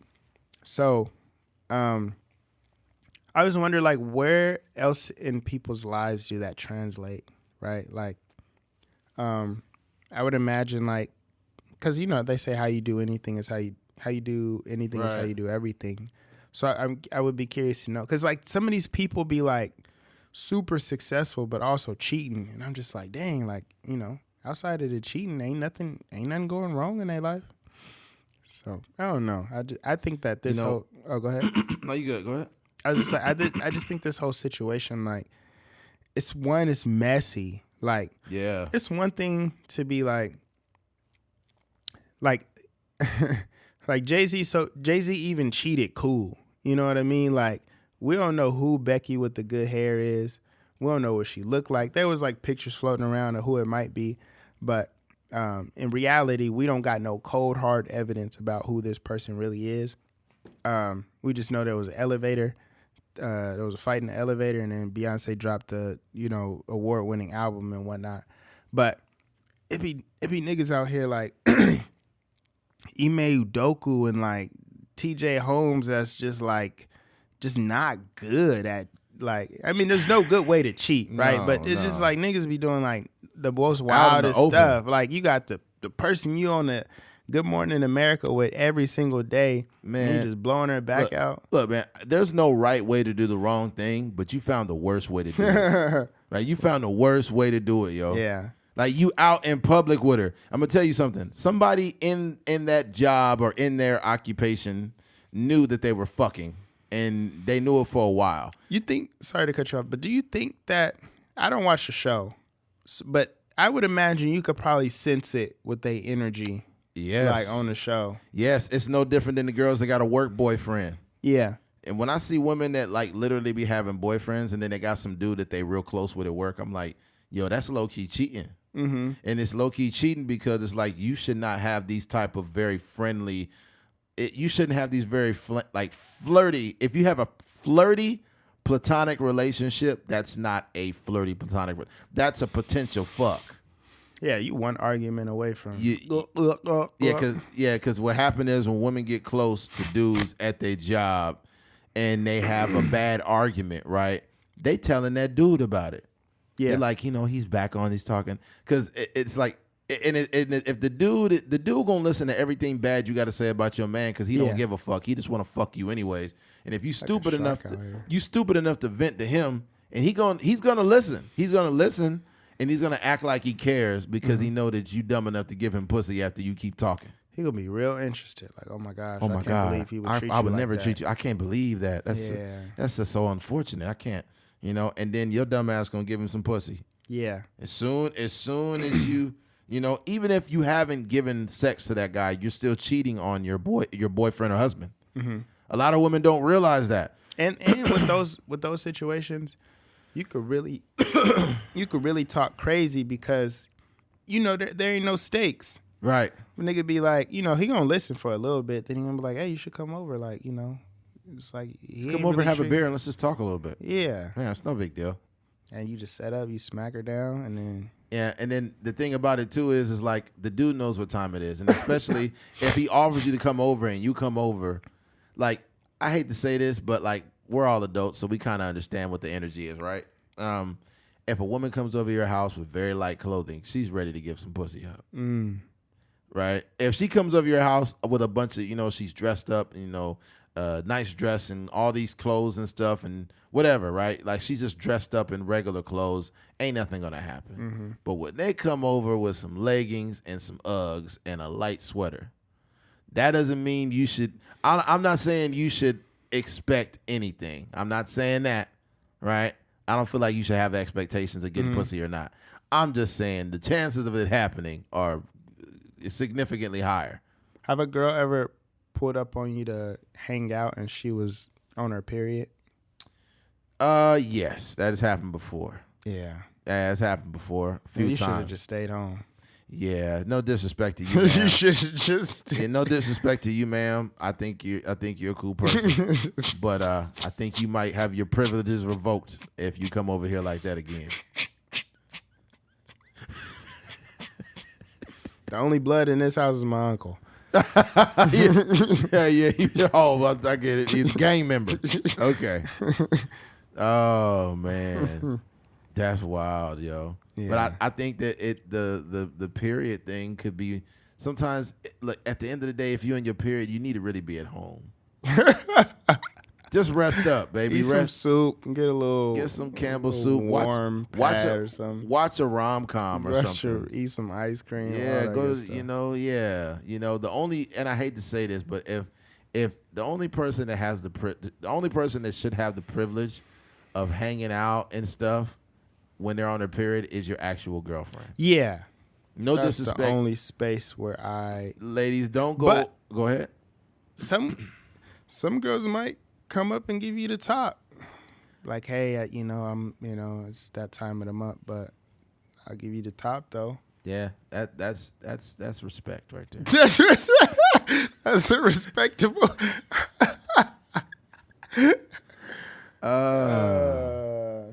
Imagine if she was like, I'm on my period, and then you like, period ain't stop nothing but a sin. Some niggas nasty. I know you're on your period, but are you on your comma? That nigga's stupid. Or like, you on your period? That's just an exclamation point for me. That's crazy. Yeah, but nah, man. If like, look, it's two ways. If it's a girl that you met and you really like her, right, and she's really cool, and when you really like women and you really respect them, you don't even care about sex. Yeah, for sure. So if she's on her period or not, I don't give a fuck because I just like her company and I want her to hang out and chill, you know. So she could just, she could be on her period all day. I don't give a fuck. We could just watch movies and hang out. Yeah. But if we ain't like that and we kind of both know what this thing is gonna be, do not bring your period over here. Okay? Yeah, if there's like this expectation of like we cool, we cordial, but like we generally when we hang out, like there's sexual intercourse involved. Like I feel like that's a little disrespectful. That's like me pulling up on you and I can't get it up. Yeah, I'm useless. Yeah, pretty much. Yeah, it happens, man.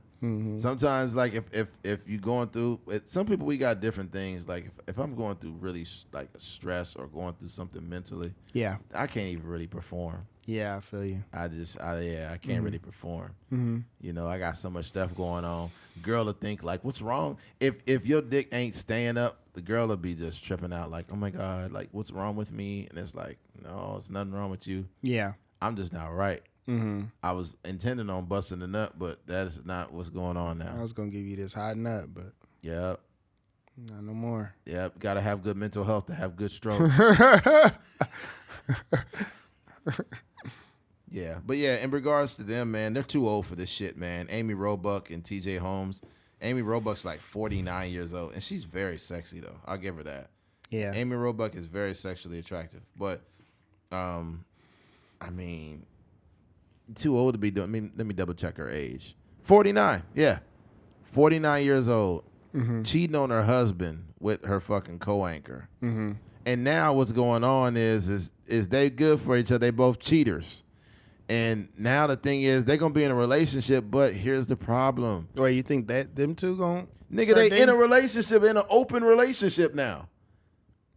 This is like the most recent update? Yeah, they was like out. They done left I know they was like out like with each other. I thought they just got caught. No. I didn't know that they was like, so they didn't left their husbands or what? Yeah, they didn't left left their partners or they didn't left their partners, man. And I think, and I will say women are a little too soft on women that cheat. Whenever a man is cheating, they're like, oh my God, men are just cheaters. They can't stop. They got this whole narrative. But with women, it's like, if she wasn't happy, then, it's like, ugh. She's just discovering herself. Discovering that she was a piece of shit.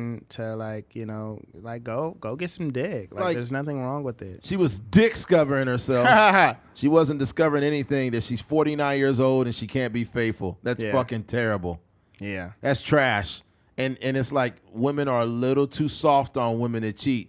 They love to come down on men, but you need to understand something. When a man runs out on his wife, right? When a man runs out on his wife, he's not right for that. But more times than not, the woman he's fucking with is in a relationship herself. Yeah. Right? Who was the last famous male or the most popular, famous, notorious male that cheated? Man, I don't know, bro. I have no idea. Probably Jay-Z. It's been other motherfuckers, but they just probably haven't. Ime Udoka. Yeah. Udoka. Yeah. Udoka. Yeah, he's fucking with. Yeah. What was it? Do you remember the response? Huh? Do you remember the response for him was like losing his job. Yeah. He lost a lot of shit. Yeah, but I just say that to say you don't really see the women that get comparable. No, they don't. When a woman like Amy Robach, who was very well known on Good Morning America and one of the faces of Good Morning America, and she can't keep it in her fucking pants, they're like, you know what? At this point, just leave them alone and let her be happy, man.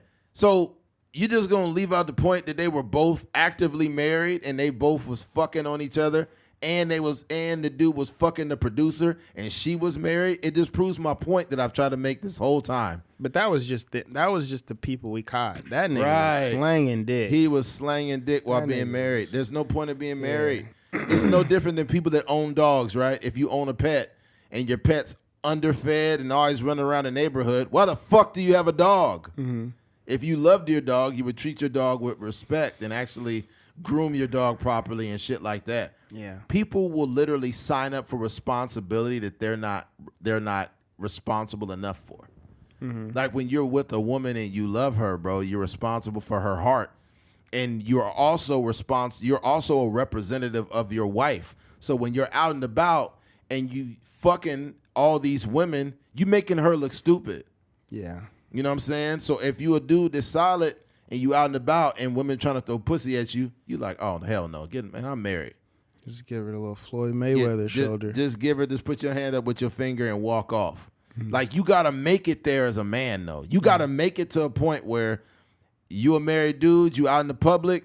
It's like you got to get to the point where when you've been a single man long enough, you've already fucked women like this. You don't need to fuck her. You do. It's not a challenge. You don't need to fuck her. Not to mention, you know what's more of an indication that when you're a married man, you don't need to fuck a woman? The fact that she wants to fuck you knowing that you're married. She's a piece of shit. Yeah. She's a piece of shit. That's not relationship material. Hell no. It's just and a I'm not waste. condoning cheating, but I'm just like, dog, that's not the one you want to cuff. Bro, you don't. You don't. Trust me, you don't. You know how many homies I got over the years? I'm talking about for many years that have fucked a ton of married women. Women, it's a bunch. And for some reason, men always get the infidelity. There are a bunch of married women who are handing out pussy like Halloween candy. You might as well go knock on the door and say trick or treat because they handing out pussy. Yeah. Right? And the thing about it is, it's like, dog, like, stop. If this is who you are, like, don't even get married. Yeah. I think as men and women, we need to enter a phase in our lives where we don't even need to be in relationships or get married until we have worked out enough of the bullshit that is within us. Because we're going to inconvenience them and ourselves. We're going to inconvenience every woman we come across because we can't control ourselves. Yeah, y'all be wasting people's time. Like, man, his wife, and I don't know the circumstances. I'm speaking as if she was, a saint in their relationship. Right. And a saint in terms of not cheating. But you done wasted like 25 years of her life or something like that. Amy Robach, bro, that's 49-year-old pussy, yo. 49 years. That's crazy. 49 years old. They happy. Happy as a lark. Yeah, you happy now until he start fucking on somebody else. Yeah. You think he gonna be faithful to you when he was fucking somebody at your job? Yeah. There's gonna be another young production assistant that come on set. Man, a motherfucker like this is not gonna stop fucking, bro. They not gonna stop. Yeah. And Matt Lauer was in him now. Matt Lauer was knocking a bunch of pussy down, bro. He was fucking a lot of young, like, and he was power hungry. He was using his power to get pussy. He was, but they said he was sexually harassing some women, and there was other women he was fucking. Yeah. Right. The sexual harassment, that's way inappropriate. But the truth of the matter is, the women that said that he coerced them into sex, I don't feel bad for them at all. I don't feel. There's nothing a man should be able to say to get you into bed with him. That should be illegal. I don't get that. I don't even get that. He coerced me. How the fuck does that hold up in court? Yeah. Like, if he was fucking you and it was consensual, then you signed up for it. Like I gave up the pussy, but like not really willingly. Like, I did it because I basically coercion is like I did it because I thought it was for, I thought I was, doing something good for my company, and I was trying to make a, impression on him, and we had sex, and like that should not even hold up in court. You a grown ass motherfucking woman. If you handing out your pussy like candy, you stupid. That's just you being stupid. It ain't got nothing to do with a motherfucker. Oh, he had power over me, and this progressive shit is bullshit. If you a grown woman, don't give your pussy up for nothing. That's your fault, right? That's not saying men should be out here taking pussy. That's called rape. But if you are fucking somebody, if a woman fucked Barack Obama and sued him, why are you suing Barack for? Like, what are you suing Barack Obama for? Because you fucked him? It was just like the cigarettes and his gray hair. Barack would be like, I don't know about this. The head was fire, but I don't think that America is ready for you to tell your story about the affair.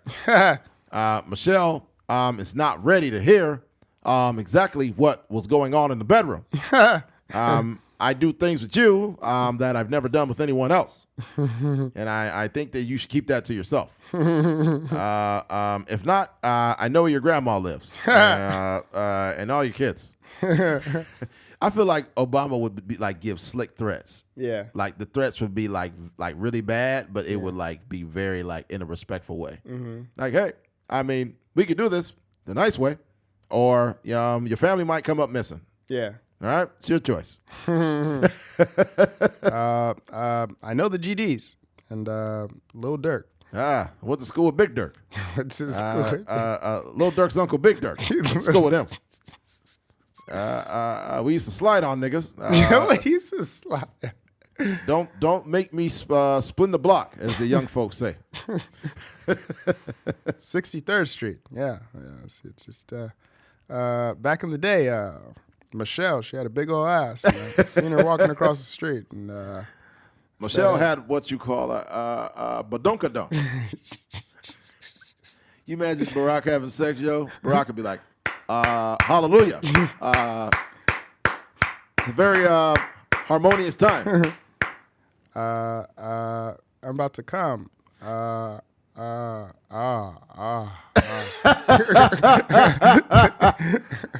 Everything came out of me. Everything came out. God bless America. Oh, man. Oh, man. That nigga was in there. All right, man. To summarize that, man, be faithful, folks. Just being faithful is let's make being faithful cool again, yo. Yeah. That's being like man. Nobody wants to get cheated on, man. Yeah. Like nobody wants. I don't want to be cheated on. Like it's like, such a heartbreaking thing to do. It's so selfish as well. Yeah, it is. You gotta. At some point, you gotta grow up, man. You can't keep doing this shit. Yeah. Hold on, brother. Switching gears. Let's get right into it. Liver King. And let me give a little quick disclaimer here. We were about to go into this topic, and then all of a sudden, we had a shitstorm into some technical difficulties. Yeah. So, yeah, if you're wondering why this clicked in like that, just give you the heads up. Normally, we do a podcast all the way through with no skips and no editing, nothing. But we had to stop it, And now I sound clean and good again. Amen. All right. Amen. Amen. Truckers Mind Podcast. All right. Switching gears. Liver King comes clean on steroid use. Liver King, the viral ancestral lifestyle influencer, is fessing up to using steroids, apologizing to his followers for misleading them into believing he was completely natural. 45-year-old Brian Johnson gained a ton of followers through his primal living routine, which includes eating raw animal organs, 9 ancestral tenets, and barbarian challenges. The dude is undeniably buff as hell, and despite numerous accusations of using steroids in the past, he continued to claim he earned his physique without any additional help. But Liver King was forced to face the music after YouTuber More Plates, More Dates released a video exposing the influencer steroid cycle earlier this week, which alleged he was injecting $12,000 worth of stuff into his body. That's fucking insane. More Plates, More Dates even came with email receipts which appear to show what exactly the internet star was taking. Now, Liver King is coming clean about his steroid use, releasing a 6-minute video long video to his millions of followers try to explain himself. Okay, here's the deal, bro. My only issue with Liver King, first of all, I knew the motherfucker wasn't natural, right? If you guys want to know who Liver King is, just go check him out on YouTube or social media. It's this super buff dude that's like this wilderness guy that claims that he has, very healthy lifestyle and stuff because he eats raw liver and raw animals and shit, when we knew better than that. And this guy has like different programs and shit and products that he sells. But the reason why I have a biggest issue with him is because he kept denying that he was on steroids. He kept saying he was natural and that he used natural things to be that big, and he was selling things to people while fucking lying, right? if you're going to sell something, man, be honest, because what's going to happen is your consumers are going to look at you. They're going to look at what they like about you. They're going to get your product, and they're going to do everything you ask them to do or everything you put in the program or whatever you're selling, and they're going to be like, why am I not getting those results? Well, maybe because the originator of it is a fucking liar. Mm-hmm. Stop selling products that you actually don't use.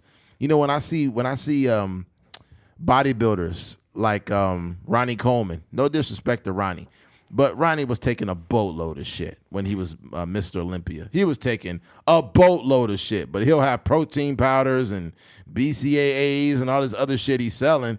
But nigga, we know you was taking gear. Mm-hmm. You know what I'm saying? Phil Heath, we know you taking gear. Like, it goes on and on. Kai Green, we know you taking gear. Everybody knows you taking gear, bro. Yeah. And you get to sell these products to people, and they think that you actually take this shit, or they think that it actually works for you. I think that part of that is like the consumer's fault. Yeah. Right? Because, like, for example, you have a guy like the only athlete that I know that regularly eats Big Macs was Chad Johnson. And I don't think he ever had any sort of like McDonald's commercial or something like that. So, I don't know. I think it is misleading, right? It kind of like when you promoting these things and you saying you taking all these products and you don't actually do it. But also, I think the consumer, you got to take a little bit of responsibility for thinking that, for not doing your research on the products, one, and then for just taking everybody at face value. Like, so think LeBron James ain't driving no Kia. He ain't driving no Kia. You know what I mean? Like, I just don't see LeBron James driving to the Staples Center with the freaking Kia. Fuck no. You know what I mean? Like, that's just like, yeah. But I do think that that there should be a certain level of integrity that goes with, like, selling a product. And I think that, you know, for this guy to be on steroids, like, dude, do what you want to. But when you kind of like, you know, it's a lot of impressionable young kids out there, too. There you go. Now you hit it. You know, it's like 18-year-olds, kids out there that, you know, really getting into fitness. They may look up to do it and be like, yo, you know, if I just eat a bunch of liver and freaking bone marrow, I'll get as buff as him. But that's just not the case. So, lying-ass motherfucker, man. Yeah. Yeah, and the thing about it, the dude is already rich. He's running around here lying. And when somebody's telling a bold-faced lie like, I'm natural, man, I'm natural, a lot of these guys will say they're natural, especially like bodybuilders. They'll claim natural only because they don't want to lose all of those sponsorship deals. Because steroids are illegal. And since steroids are illegal, if you're taking an illegal substance or an illegal drug, they can't sponsor you when you do illegal acts. Yeah. And look, I have to speak on it. There are certain people that I even have a lot of respect for, and I know they're on gear, or they've taken gear. Even CT Fletcher, I got love for CT, man. But I know at one time he was definitely taking gear seriously, and I think he was taking gear back in like 2015, when his I think it was like 2014 when his page really started blowing up on YouTube, and it was this older black man just yelling and loud. Fucking massive arms, massive chest, tattoos all over his neck and head and shit. Yeah. I'm like, this guy's on gear, but this dude is a beast. Mm-hmm. You do not look like that natural. You just do not look like that natural. You can look impressive. You can look really good, but we have to understand that CT Fletcher is my dad's age now. You know, and at that time, because my dad passed at 63, him and CT both 63, so that had to be, 58. Man, he had to be like 54, 55, no, like 55 probably, back when he was super duper jacked. And I'm like, yeah, something's up with this guy. But, you know, now he has a lot of health issues and stuff, but CT seems like you think that stuff came from the steroids? I don't want to say it came from there, but I mean, it's a possibility it could have went to it too. But CT's a great guy, so I don't want to shit on him, but at the same time, I don't like when people claim natural at times when they're not at all. Yeah. And it's only because like there's too many impressionable kids that look up to you and they love what you do and they try to work out like you. But the issue is when you're on steroids, you recover faster than people. You know, you build mass faster than people. You get leaner faster than people. And when they're natural and they're trying to be like you, they can never be like you because they're fucking natural. Do you think that has there ever been somebody that this is like somebody admitting to doing drugs? Well, this is kind of a drug, but like, have you ever seen a crackhead that's like, man, I love me some crack? You know what I mean? So same with steroids. I think people just deny it until they can't anymore. Like it's just too much evidence out there for them to really lie. Yeah, well, a crackhead doesn't benefit off of crack. Steroids, you can benefit off of them because you could use your body. You can monetize your body. Mm-hmm. When you look good, you could go to you could go to like a fitness magazine. You can go to different expos. You could create a fitness channel, and if you real buff, you could create meal plans. You could create. See, here's the thing: when you're super jacked and you're super buff, people look at you and they want to be you. Mm-hmm. And you could sell them any bullshit ass program and they'll buy it because they look at you and they've already bought into what you look like. Mm-hmm. A really bad one too is Simian Panda. Simian Panda is probably the worst fake natural athlete ever. Mm-hmm. That motherfucker is like, I forgot where he's from, but he's like, you got an accent, huh? Yeah, from the UK or something. Mm-hmm. He's like, I've never been, I've been natural my whole life. I never been nothing bad before. A lot of people, give me problems for something, but like, that's just what they do. They hate. They're haters. They hate. It's like, nigga, shut up. Look at you, bro. You bigger than Arnold Schwarzenegger and you saying you natural? The fuck out of here, bro. Yeah, he's like a physical specimen. Have you seen him before? Mm-hmm. Oh my God, this dude is he's jacked. Man, super, and he was I seen him at the Fit Expo back in 2016, and he wasn't that big, but I think he was off his cycle. Mm-hmm. When that motherfucker is on his cycle, he is a monster. Yeah, like his muscles don't look like his muscles just look. I don't know, bro. He looked like he like a superhero would look. Yeah, that's how he really looks. Like in real time. Yeah, yeah. Hey, if you guys don't believe me, look up Simian Panda. Look up Simian Panda, and you gonna see this super fucking jacked black guy. That nigga waist is small too. This dude got like a 30-inch waist, bro. That's crazy. Yeah, that shit is not natural, bro, at all. And then the dude he's standing next to, was it Larry Wills? These guys, and the funny thing is these guys take gear and they get popular and they're popularized on YouTube and people like really want to be these guys. You could never be them though. Mm-hmm. Yeah, this dude's muscle is just crazy. Yeah, that's a trip. Yeah, his shit look wild, yo. He like a fucking mutant. You see this one right here? This shit look crazy. Yeah. Yeah, that's just brolic. Yeah, this like the way his delts and shit look. Mm-hmm. Yeah, that shit nuts. But yeah, man, guys, be careful who you allow influence you. Mm-hmm. Be careful because chances are they didn't even get there on in an honest way. Yeah. If you do steroids and you look like this, I don't give a fuck. You can look however you want. My issue is when you're influencing people and making money off motherfuckers you're not even honest with. That's when I got a problem. Mm-hmm. But yeah, I'm not going to talk to him blue in the face. I don't really got much else on this.